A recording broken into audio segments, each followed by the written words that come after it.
사랑하는 성도 여러분, 우리는 요즘 들어 매주일 용서에 관한 말씀으로 은혜를 나누고 있습니다. 그래서인지 우리 성도님들은 지금 매주 여러 모임에서 용서에 관해서 활발하게 토의도 하고 계신다고 들었고요.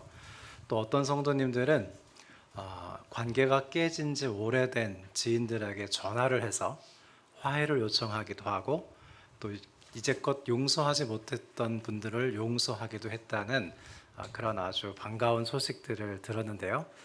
우리 성도님들 정말 훌륭하시고 대단하신 것 같습니다. 그런데 여러분, 혹시 용서를 시도하셨다가 후회하신 적은 없으십니까? 용서를 취소하고 싶었던 적은 없으셨습니까?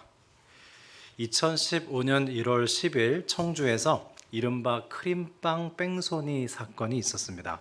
이 사건은 임신한 아내에게 줄 크림빵을 사들고 귀가하던 29살의 가장 강경호 씨가 뺑소니 차량에 치여서 그만 사망한 사건입니다. 강 씨를 죽게 한 운전자 허모 씨는 뺑소니를 쳤다가 결국 자수를 했습니다. 그런데 놀랍게도요, 이 피해자의 아버님이 경찰서로 찾아가서 자식을 치어 죽게 한 그 가해자를 용서하겠다고 선언했습니다. 신문 기자들은 앞다투어서 이 놀라운 소식을 기사로 신문에 게재를 했는데요. 그러나 용서를 선언했던 이 피해자의 아버지가 단 하루 만에 용서를 철회했습니다. 그 이유는 이 가해자가 진심으로 반성하는 것 같지 않다는 이유에서였습니다. 가해자가 진심으로 반성할 때만 용서를 하겠노라고 그는 입장을 내놓았습니다. 여러분, 우리 인간은 과연 무조건적인 용서를 할 수 없는 것일까요?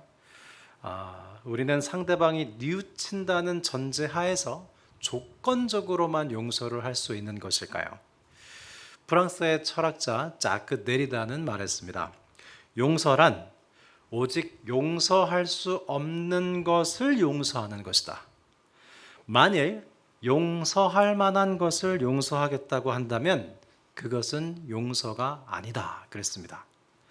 그럼에도 불구하고 여러분, 용서가 진정한 용서가 되기 위해서 필연적으로 갖추어야 할 것이 있는데요. 그것은 다름 아닌 사랑과 정의입니다.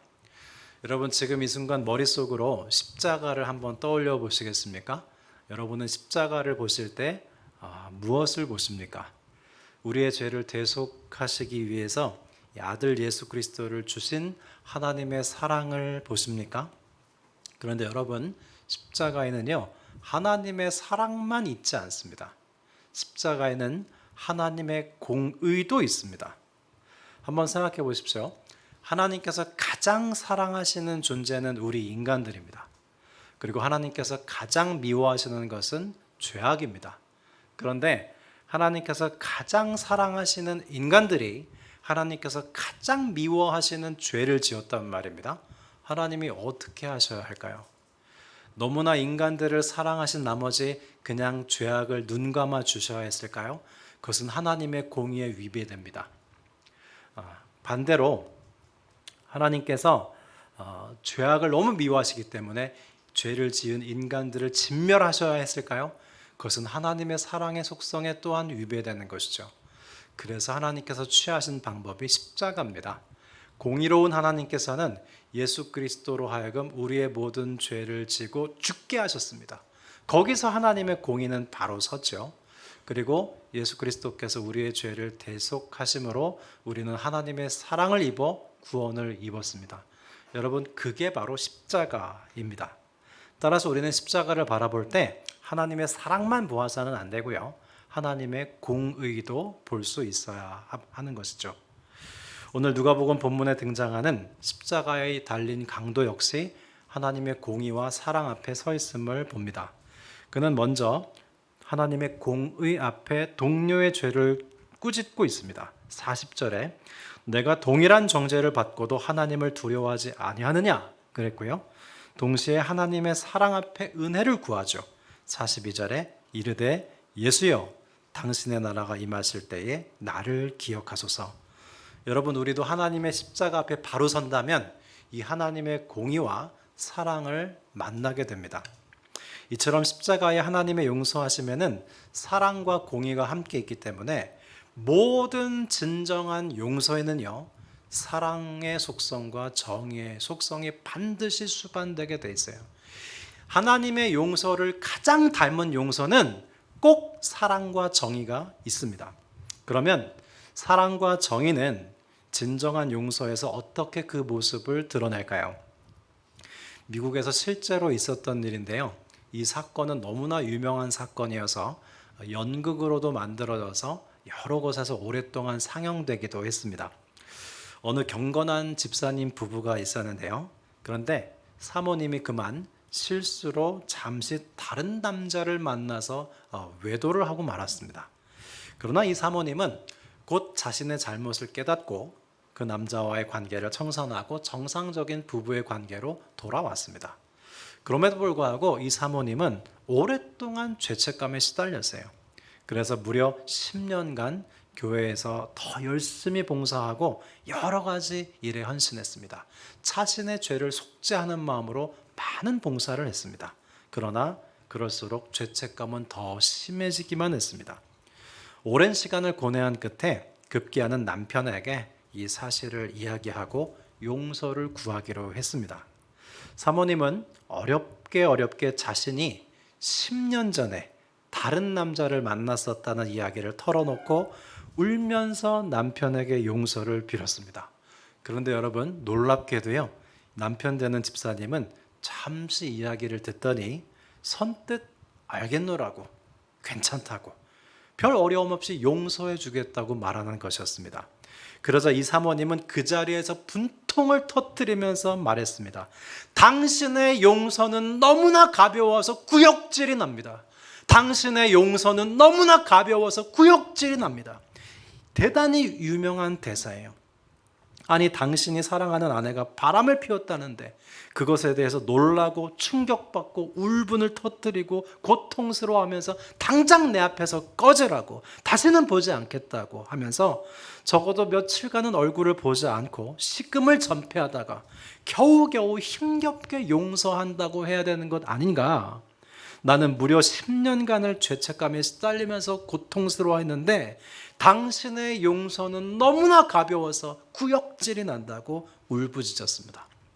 여러분, 왜 이 여자 집사님은 남편의 용서를 용서로 받아들일 수 없었을까요? 지금 이 남편은 아내를 용서한 것이 아니라 봐준 것이기 때문입니다. 미국의 기독교 철학자인 니콜라스 월터 스토프는 그의 정의에 관한 3부작 저서로 인해서 정의와 사랑을 연구했는데요. 이 세 저작을 보면 월터 스토프가 용서와 봐주는 것을 구분합니다. 봐주는 것은 영어로 하면 excuse입니다. 우리는 누군가의 잘못을 봐줄 수 있죠. 눈 감아줄 수 있습니다. 없었던 것으로 할 수도 있습니다. 그러나 월터 스토프에 의하면 그것은 용서가 아닙니다. 왜냐하면 정의가 결여되어 있기 때문이죠. 따라서 정의가 결여된 봐주기, 눈 감아주기, 없었던 것으로 해주기는 오히려 용서를 방해하고 가로막습니다. 만일 우리가 나에게 잘못한 사람을 용서하려면요, 우선 그가 나에게 잘못했다는 사실을 분명히 해야 하고요, 나는 그 일로 인해서 결코 괜찮을 수가 없는 겁니다. 이 남편은 아내가 바람을 피웠던 일에 대해서 눈 감아주고 그런 일을 마치 없었던 것으로 치부한 결과 아내와의 관계를 하찮게 해버리고 말았습니다. 따라서 아내가 눈물로 구한 용서가 성립될 수가 없는 거죠. 만일 이 남편이 아내의 배반에 대해서 상처를 받고 분노하고 좌절하면서 몇 날 며칠간 잠도 못 자고 식사도 못하고 잠시 별거를 요청하다가 그러던 끝에 어렵사리 내가 당신을 이제 용서하겠노라고 한다면 부인이 구한 용서와 남편이 베푼 용서는 서로 성립이 되는 겁니다. 아내는 그런 남편의 용서를 값지게 받아들이면서 비로소 자신이 남편에게 받아들여졌다는 사실에 죄책감으로부터 자유케 됐을 거예요. 여러분, 이것이 바로 용서에 있어서 정의적 요소입니다. 그런 용서에 있어서 정의적 요소는 어떻게 그 얼굴을 드러낼까요? 우리는 흔히 내가 상대방을 용서한다면 화를 내서는 안 된다고 생각하죠. 그렇죠? 용서를 했는데 화를 왜 내요? 용서했잖아요. 그런데요, 18세기 사상가 조지 버틀러는 그러한 전통적인 사고를 반박해내는 데 성공했습니다. 조지 버틀러에 의하면 사람은 정의의 편에 섰을 때 오히려 성찰적으로 분노하는 게 맞다는 거예요. 분노에는 세 가지가 있습니다. 본능적 분노, 파괴적 분노, 성찰적 분노. 첫 번째 본능적 분노란 어떤 것이냐면 누군가 나에게 폭력을 가했을 때 나 자신을 보호하기 위해서 본능적으로 분노하는 겁니다. 우리가 운전을 하고 가다가 갑자기 앞차가 깜빡이도 켜지 않고 위험하게 끼어들었을 때 우리는 클락션을 누르고 급브레이크를 밟으면서 화가 나죠. 왜냐하면 내가 사고를 당할 뻔했기 때문에. 그것이 바로 본능적 분노입니다. 이런 본능적 분노에는 도덕성이나 윤리성이 가미되어 있지 않아요. 그냥 누구나 자연스럽게 갑작스러운 위기에 처해서 분노를 할 수 있는 겁니다. 본능적 분노예요. 두 번째, 파괴적 분노가 있는데요. 이 파괴적 분노는 상대방에 대한 증오와 원한과 복수심이 점점 커지는 분노입니다. 우리가 나에게 잘못한 사람을 용서한다고 했을 때 파괴적 분노를 해서는 안 된다는 말은 옳습니다. 그러나 세 번째 성찰적 분노는 뭐냐면 상대가 나에게 행한 부당한 행위에 대해서 분노하는 거예요. 여러분 2차 세계전 당시 유대인 600만 명을 학살했던 나치의 행적을 보면 정말 분노가 일어납니다. 유대인들은 나치를 용서했습니다. 많은 유대인들이 나치를 용서했죠. 그러나 나치가 저지른 끔찍한 학살에 대해서 인류는 성찰적으로 분노하는 것이 정상입니다. 그런 학살을 보고도 전혀 분노가 일어나지 않는 것이 오히려 이상한 것이죠. 여러분 지금 러시아가 우크라이나를 침공하고 정말 무고한 양민들이 참 어려움을 많이 겪지 않습니까? 그것을 보고 여러분 우리는 괜찮습니까? 아무렇지도 않습니까? 그건 정상이 아닙니다.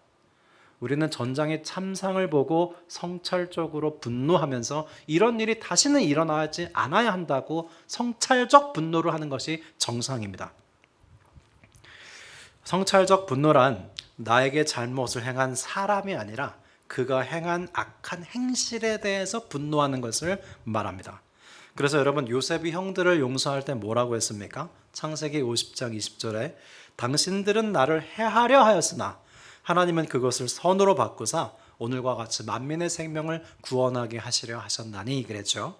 요셉이 형들에게 당신들은 나를 해하려 했습니다. 이 말을 할 때 여러분 요셉이 미소 지으면서 말했을까요? 아무렇지도 않은 듯 말했을까요? 아닙니다. 요셉의 눈에는 눈물이 그렁그렁했을 것이고 그는 울분에 차서 말했을 겁니다. 당신들은 나를 해하려 했다고. 여러분 그것이 바로 성찰적 분노예요. 요셉은 형들이 자신을 종으로 팔아넘긴 일에 대해서 성찰적으로 분노하면서 그래서 당신들은 나를 해하려 했다고 형들의 잘못을 분명히 합니다. 이것이 용서에 있어서 정의적 요소예요. 그러나 요셉은 정의로 끝나지 않았습니다. 이어지는 50장 21절은 사랑으로 마칩니다. 당신들은 두려워하지 마소서. 내가 당신들과 당신의 자녀들을 기르리이다 하고 그들을 간곡한 말로 위로하였더라 그랬습니다. 요셉의 형들에 대한 용서가 진정한 용서가 될 수 있었던 이유는 정의와 사랑이 입을 맞췄기 때문입니다.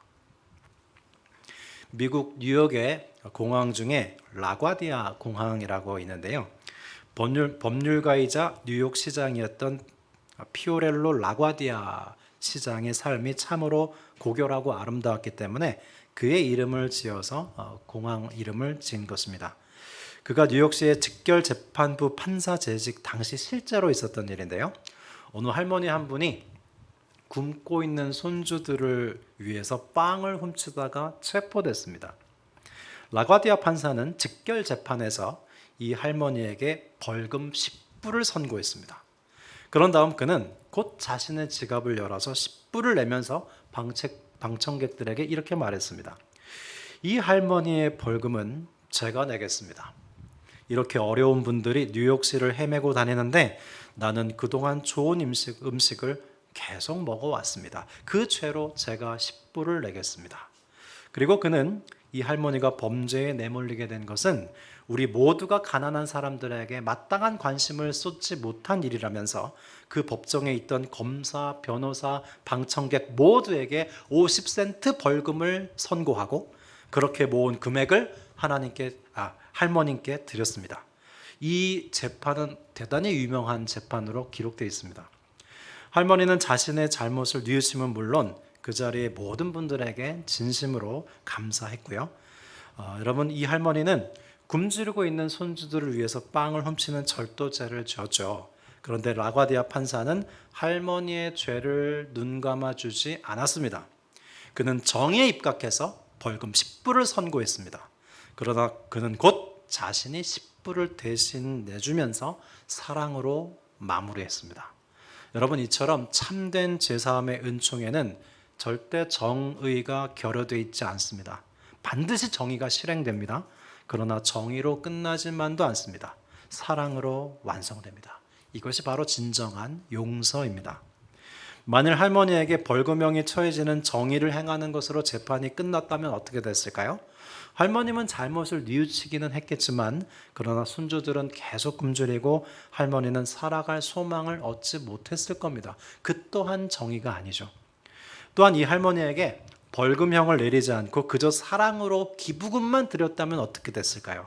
정의 앞에 서지 못한 이 할머니는 자신의 잘못에 대해 뉘우칠 기회를 얻지 못했을지도 모릅니다.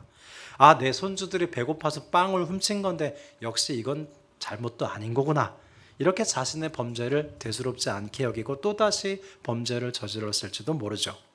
라가디아 판사는 지혜롭게 정의로운 판결을 내린 직후 그 자신이 대신 벌금을 지불함으로 사랑으로 판결을 완성시켰습니다. 그 결과 할머니는 정의로운 판결 앞에 자신의 과오를 인정함과 동시에 판사와 시민들의 사랑으로 범죄와 범죄의 원인인 가난으로부터 벗어날 소망을 얻을 수 있었던 것이죠. 이처럼 사랑과 정의가 입맞출 때 비로소 사람은 자신의 잘못을 진정으로 뉘우치고 죄로부터 자유케 될 수 있는 것입니다. 2차 세계대전 당시 어느 초등학교에서 신발 도난 사건이 일어났습니다. 전시에 그런 일이 비일비재했겠지만 일본의 유명한 기독교 작가 미우라 아야코가 이 사건을 각색해서 간단한 이야기를 썼는데요. 이 학급이 2개밖에 없었는데 그래서 선생님은 금세 범인을 찾을 수 있었습니다. 점심시간이 되자 선생님은 신발을 훔친 아이와 신발을 도적 맞은 아이를 불렀습니다. 그리고 먼저 신발 훔친 아이를 엄하게 훈계했어요. 남의 신발을 도둑질하는 것은 잘못된 일이다. 앞으로 절대 그런 일을 해서는 안 된다 하고 엄하게 혼쭐을 냈습니다. 신발을 훔친 아이는 눈물을 흘리면서 자신의 잘못을 인정했고요. 그런데 선생님은 거기서 그치지 않았어요. 신발을 잃어버린 아이에게 선생님은 이렇게 권면했습니다. 얘야, 너희 집은 부유하지? 그리고 너는 신발이 여러 켤레 있지 않니? 그러니까 친구한테 신발을 하나 선물해 주자. 친구는 신발이 하나도 없어서 학교를 맨발로 다니고 있고 맨발로 다니는 게 창피해서 너의 신발을 훔친 거야. 너는 신발이 많으니까 얘한테 신발을 하나 선물해 주는 것이 어떻겠니? 이 선생님은 첫 번째로 신발을 훔친 아이에 대해 정의로 다스리고 훈계했습니다. 가난하건 친구들 보기에 창피하건 어쨌든 남의 물건 훔치는 것은 잘못된 일이다. 이것이 정의죠. 그러나 선생님은 정의로 끝나지 않습니다. 신발이 여러 켤레 있는 아이에게 신발이 하나도 없는 친구에게 신발을 하나 선물하자고 역시 사랑으로 마무리하고 있죠. 여러분, 우리는 누군가에게 잘못할 수도 있고요. 누군가가 우리에게 잘못할 수도 있습니다. 그런데 진정으로 용서하고 용서받기 위해서는요, 먼저 우리 자신과 상대방의 잘못에 대해 정의롭게 다가갈 필요가 있습니다.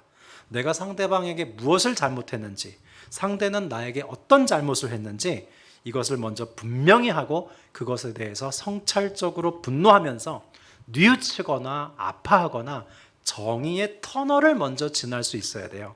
그러나 그 다음에는요, 반드시 사랑으로 매듭을 져야 합니다.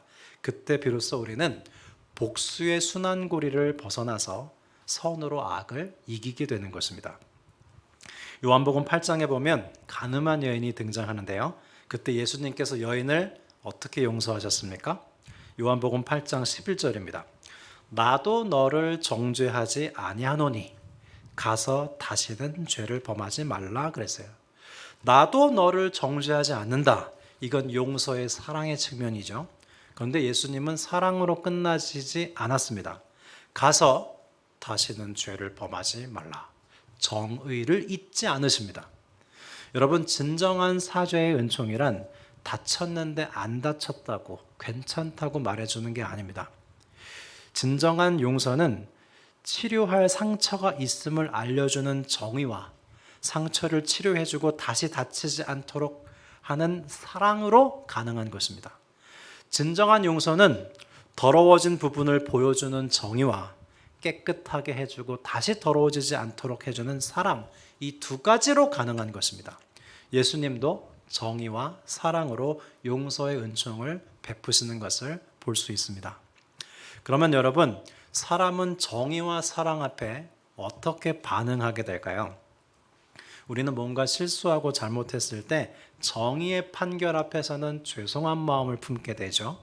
그런데 여러분, 죄송한 마음, 미안한 마음은요, 우리를 변화시키는 힘이 매우 약합니다. 그래서 우리는 잘못했습니다, 제 잘못입니다 하면서도 계속 잘못을 저지르는 경향이 있죠. 실수해서 미안합니다 하고 계속 실수하고, 지각해서 죄송해요 하면서 계속 지각합니다. 여러분, 왜 세상 법정이 사람을 변화시키는데 무력한지 아십니까? 죄를 지적하고 정죄하지만 감사를 불러일으키지는 못하기 때문에요. 그렇기 때문에 정의만으로는 사람을 변화시키는데 한계가 있습니다. 반면 상대의 사랑에 고마운 마음을, 감사한 마음을 갖게 하는 것은요, 우리를 변화시키는 힘이 강합니다. 라가디아 시장이 정의롭게 10불 판결을 했지만 그 10불을 대신 지불해주고 기부금까지 할머님에게 전해줬을 때 할머님은 정의로운 판결로 죄를 깨달았음은 물론 판사의 사랑으로 인해서 완전히 회복될 수 있었습니다. 신발이 없어서 친구의 신발을 훔친 아이는 선생님의 정의로운 훈계로 자신의 잘못을 알았지만 그 아이가 완전히 회복된 것은 신발을 선물 받는 사랑 때문이었어요. 그것에 대한 감사 때문이었습니다. 이처럼 우리 인간은 자신의 잘못에 대해서 정의에는 죄송함을, 사랑에는 감사함을 느낍니다. 따라서 한 사람의 용서를 받는 데는 정의와 사랑, 이 두 가지가 다 필요해요. 그러나 정의로 시작하되 반드시 사랑으로 마무리될 때 사람은 온전한 변화를 경험하게 되는 것입니다. 남아프리카 공화국의 인권 운동가인 넬슨 만델라를 여러분 잘 아실 텐데요. 그는 1964년 반란죄로 체포돼서 무려 27년간 감옥에서 복역했습니다. 세계 언론의 질타로 남아공은 1990년에 이 만델라를 석방하죠. 그런데 그는 추록 이후에는 더 이상 흑인들을 선동하는 연설을 하지 않았습니다.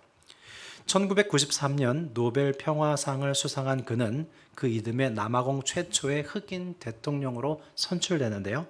그는 대통령 취임식 때 자신을 감시하고 괴롭히던 백인 교도관을 초대해서 세계 언론을 경악시켰습니다. 그리고 그는 차별의 종식을 선언하면서 측근들의 반대에도 불구하고 대통령 직무실의 모든 직원들과 경호원들을 백인들로 고용했습니다. 그가 이렇게 할 수 있었던 것은 가해자를 찾아서 처벌하는 응보적 정의를 추구한 것이 아니라 가해자와 피해자가 용서와 화해로 함께 새로운 삶을 살 수 있는 회복적 정의를 추구했기 때문입니다. 사랑하는 성도 여러분, 여러분은 지금 용서의 여정을 어디까지 걸어오셨습니까? 그 누구도 우리로 하여금 용서를 강요할 수는 없습니다.